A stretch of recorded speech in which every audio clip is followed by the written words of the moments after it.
बेटे हैं आपके? 2। 2 बेटे हैं। हाँ जी। नायला किसकी बीवी थी, बड़े बेटे की छोटे बेटे की? बड़े बेटे की। बड़े बेटे की। ठीक है, नायला की शादी को कितने साल हो गए हैं? 16 साल हो गए ना। 16 साल हो गए हैं। हाँ जी। सही है। कितने बच्चे हैं? 4। 4 बच्चे हैं। ठीक है। बड़ा बच्चा जो है वो होगा कुछ और 15 साल का, वो 16 साल का। समझदार है। हाँ जी, आप पीछे बैठो। उससे बात करेंगे ना। हाँ। अच्छा, मुझे ये बताएं कि ये शादी जो थी भाई की, क्या नाम है आपके बेटे का? आरिफ। आरिफ। आरिफ की ये शादी जो थी, ये मर्जी की हुई थी या आप लोगों ने की थी? मैं ही की सी। अरेंज मैं ही मैरिज की थी? हाँ जी, मैं ही की सी। अच्छा, फैमिली में की थी? हाँ जी, नहीं कोई 11 दी। अच्छा, किस तरह रिश्ता होया सी? आप जाके वेख्या सी हाँ जी, आपे देखिया, आपे ही कीता या बड़ा। किसी ने करवाया सी? नहीं, खुद कीता, ਉਹਦੇ ਵਿੱਚ ਵਿਚੋਲੇ ਪੈਂਦੇ ਹੀ ਨੇ, तो वो किसी ने करवाया। ठीक खुद है। खुद कीता।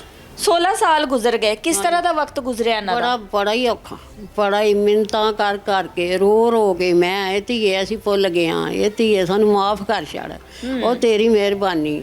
ਨਹੀਂ ਉਹਨੇ ਕਲਾ 16 ਸਾਲ ਦੇ ਵਿੱਚ ਇੱਕ ਦਿਹਾੜੀ 'ਚ ਕਲਾ ਵੀ ਖਤਮ ਨਹੀਂ ਕੀਤੀ।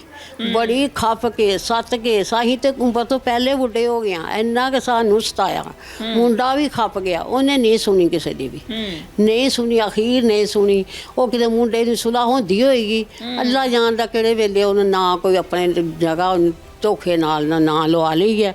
ਹੁਣ ਮੁੰਡਾ भी परेशान है, तो धोखा तो हो गया है। ये जगह जो उसने हाँ। नाम करवाई है नायला ने, ये हाँ। निकाहनामे में लिखी गई थी या बाद में? बाद में किते लिखी है, सानू नहीं पता। अच्छा। सानू कोई पता नहीं, ये दोने जानते ने इस गल नूं, सानू कोई खबर